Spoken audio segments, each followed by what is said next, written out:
দাদা, আপনার কাছে আমার একটা প্রশ্ন। আমি জানি শুধু আমার নয়, আমার ওপারের দর্শক বন্ধুদেরও সেম প্রশ্নটাই রয়েছে মনে। তো তার উত্তরের সঠিক ঠিকানার জন্যই আজকে আপনার কাছে আসা।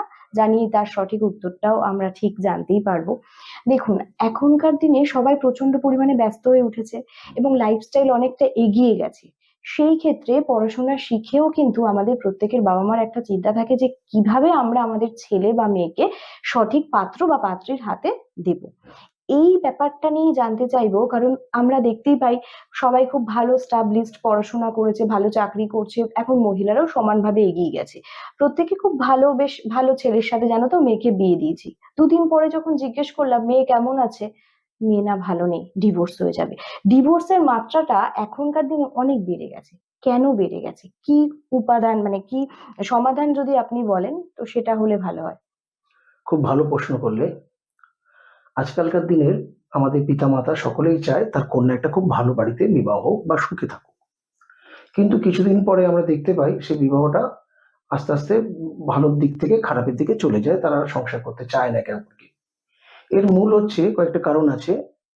যে পাত্র এবং পাত্রীর সাথে বিবাহ দেওয়া হয়েছিল সেই পাত্র এবং পাত্রীর জন্মকুণ্ডলী বিচার করলে দেখা যাবে সেই পাত্রীর চতুর্থ ভাব, লগ্ন ভাব এবং সপ্তম ভাব, এই এবং দ্বাদশ ভাব, তার সাথে সাথে এই ভাবগুলি শুভভাবে জন্মকুণ্ডিত ছিল না সেই জাতকের সাথে। লগ্নে যদি শুভ গ্রহ না থাকে, লগ্ন অর্থাৎ জাতিকা নিজে, চতুর্থ ভাব তার সংসার ভূমি, সে যে সংসারে যাবে সে, এটা তার চতুর্থ ভাব। সপ্তম ভাব থেকে যে স্বামীর সাথে বিবাহ হবে সেই জাতকের সাথে তার মানসিক মিলটা কেমন হবে আচ্ছা, এবং সব আলাদা আলাদা আলাদা ভাগ আলাদা ভাব আছে। রয়েছে। এবং যে সংসারে যাবে সেই সংসারে যারা থাকবেন, শ্বশুর শাশুড়ি ননদ, তারা তাকে কেমন ভাবে গ্রহণ করবে সেটাও কিন্তু তার চতুর্থ ভাব। ঠিক যে সংসারে যাবেন সেই সংসারের মানুষজন যদি তার সাথে ভালো ব্যবহার না পায়, তাহলে তার সংসারটা হবে কি করে। হুম।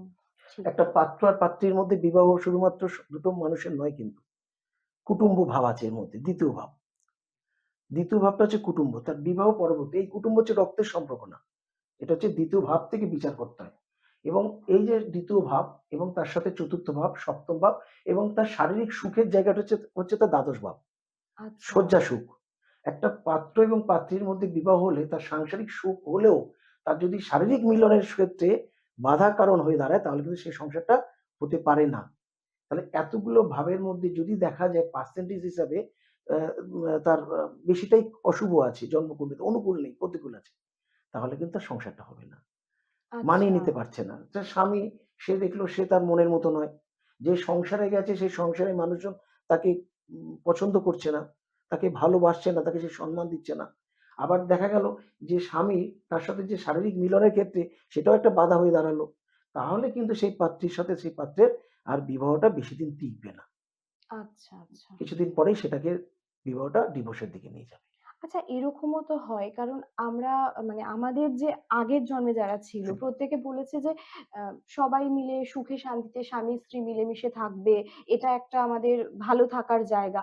কিন্তু এখনকার দিনে কি হয়েছে, সবাই অনেক বেশি শিক্ষিত, সবাই নিজে নিজে, বিশেষত মেয়েরা অনেক বেশি করে তারা কিন্তু এখন পথ চলছে, তারা চাকরি করছে, ব্যবসা করছে, সেলফ ডিপেন্ডেন্ট। সেক্ষেত্রে কি কোনো দিকে মেয়েদেরকে দায়ী করা যেতে পারে, মানে এটা ম্যাক্সিমাম সবাই দায়ী করে? খুব ভালো প্রশ্ন করেছো, দারুণ লাগলো শুনে। দেখো, জন্মকুণ্ডলিতে এটা আমার যোগসূত্র, যোগ। আমি বলি কি, যোগ ছাড়া কিছু হয় না। তাহলে এই যে যোগসূত্রে যে জাতক এবং জাতিকার, পাত্র এবং পাত্রীর বিবাহ দেওয়া হলো দুটো মানুষের, তার সাথে সাথে দেখা গেল তার জন্মকুণ্ডলিতে তার কেন্দ্রে বৃহস্পতি বসে আছে, লগ্ন চতুর্থ সপ্তম বা দশমে বৃহস্পতি বসে আছে। তাহলে কি হবে, তার মধ্যে সেই জাতিকার যদি থাকে কেন্দ্রে বৃহস্পতি, তাহলে তার জন্মকুণ্ডলিতে সেই জাতিকার যদি কেন্দ্রে বৃহস্পতি থাকে, তাহলে সেই জাতিকার পিতামাতা হোক, জাতিকার নিজের বোন হোক, জাতিকার খুব গুরুজন স্থানীয় কেউ সংসারের মধ্যে ইন্টারফেয়ার করবে, আচ্ছা। সংসারে ঢুকে যাওয়ার চেষ্টা করবে। তুমি এইভাবে চলবে না, তুমি এইভাবে চলো, স্বামীকে এইভাবে টেক কেয়ার করো, তোমার শাশুড়িকে এইভাবে তুমি চালনা করো। তাহলে এই যে তৃতীয় ব্যক্তির আগমন, এখানে কিন্তু কোনো পুরুষের কথা বলছি না। হুম, হুম, হুম। এখানে সেই ঠিক, ঠিক, সংসারে ঠিক। হ্যাঁ। তৃতীয় ব্যক্তিটা কে? সংসারের তৃতীয় ব্যক্তিটা হলো তার বাড়ির মা, ভাই, বোন, তারা ঢুকে যাচ্ছে তার সংসারের মধ্যে। তখনই কিন্তু সেই সংসারটা ভাঙনের দিকে নিয়ে যাবে। আরেকটা খুব ভালো প্রশ্ন করেছো যে শিক্ষিত। আজকালকার দিনে দেখবেন যে এখন অশিক্ষিত খুব কম আছে, হুম, সবাই প্রত্যেকেই পড়াশোনা করে শিক্ষিত। পড়াশোনা একদমই তাই। তাহলে হ্যাঁ। যার জন্মকুণ্ডলিতে রবি বুধ বুধায়িত্ব যোগ আছে, তার নিজস্ব কিছু সেই বুদ্ধিটা ক্রিয়াটা কাজ করছে, বুধাদিত্য যোগ যেটা হুম, আমরা হুম, বলি। হুম, একদমই তাহলে তাই। হ্যাঁ। সেই জাতক জাতিকার যার বুধাদিত্য যোগ আছে, তার সাথে সাথে কেন্দ্রে বৃহস্পতি আছে, তাহলে তাকে আর সেইভাবে কন্ট্রোল করা যাবে না।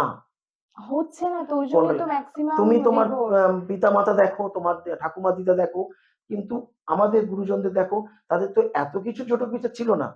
সত্যিই তাই। তাই কি ছিল? না। তাহলে তখনও কিন্তু তারা সংসার করেছে। হুম, যেটা সেটাই তো বলেছে সেটা বলছি। করেছে। হ্যাঁ, কিন্তু একদমই হ্যাঁ। এখন দেখো এত কিছু থাকার পরেও এই যে আমি কিছু করতে পারি, আমি চাকরি পাই, হুম, আমি হুম, হুম। চাকরি কর আমি খেটে ইনকাম করতে পারি। তুমি আমার পিতামাতাকে নিয়ে বাজে কথা বলছো, আমার বাবা-মা তুলে বলছো। এটা আমি মানব এটা না। মানব না। হুম, হুম, আমি হুম। তোমার সংসার করব না। রাখো তোমার সংসার। আমি আমি চললাম। চললাম। হুম, একদমই তাই। একদম। হ্যাঁ, হ্যাঁ। এটাই হচ্ছে ঝোঁক। আচ্ছা, এটাই আচ্ছা। ঝোঁক।